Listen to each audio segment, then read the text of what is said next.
Ուկրաինայի նախագահ Վոլոդիմիր Զելենսկին առաջ է քաշում 200,000 հոգանոց եվրոպական խաղաղապահ ուժեր ստեղծելու գաղափարը, միաժամանակ պնդելով, որ ԱՄՆ ղեկավարությունը ցանկացած նման նախաձեռնությունում կարևոր նշանակություն կունենա։ Հունվարի 22-ին Դավոսի համաշխարհային տնտեսական ֆորումին ելույթ ունենալով Ուկրաինայի առաջնորդն ասել է, որ նման զորակազմ անվտանգությանը ընդհանուր երաշխիքների միայն մի մասը կլինի, որոնք Կիևին պետք կգան, եթե երբևէ բանակցություններ սկսվեն Ռուսաստանի նախագահ Վլադիմիր Պուտինի հետ հրադադարի վերաբերյալ։ Զելենսկին Bloomberg News-ին նաև ասել է, որ ցանկացած խաղաղապահ ուժ արդյունավետ լինելու համար պետք է ներառի նաև ԱՄՆ զորքեր։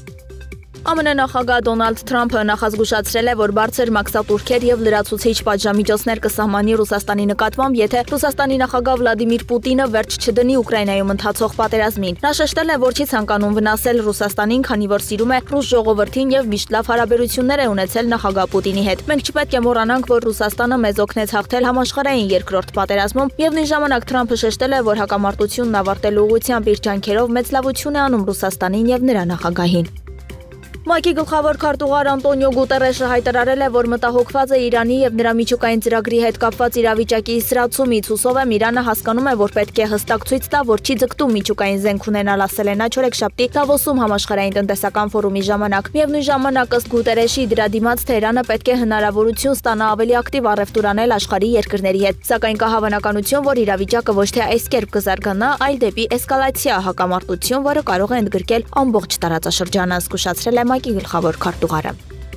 ԱՄՆ պետքարտուղար Մարկո Ռուբիոն հեռախոսազրույց է ունեցել Իսրայելի վարչապետ Բենյամին Նեթանյահուի հետ, հաստատելու Վաշինգտոնի աջակցությունն իր դաշնակցին։ Նրանք քննարկել են Իրանի եւ Գազայում իսրայելցի գերիների հարցը, հայտնել է պետդեպարտամենտը։ Այս հեռախոսազրույցը Ռուբիոյի համար առաջինն էր Իսրայելի հետ։ ԱՄՆ հանրապետական նախագահ Դոնալդ Թրամփի վարչակազմն այս շաբաթ է ստանձնել պաշտոնը, եւ Թրամփը եւ նախկին նախագահ Ջո Բայդենն աջակցում էին Իսրայելին Գազայի եւ Լիբանանի պատերազմների ժամանակ։ Ռուբիոն ընդգծել է, որ Իսրայելի ամփոփող աջակցության պահպանումը Թրամփի համար գլխավոր գերակայություն է։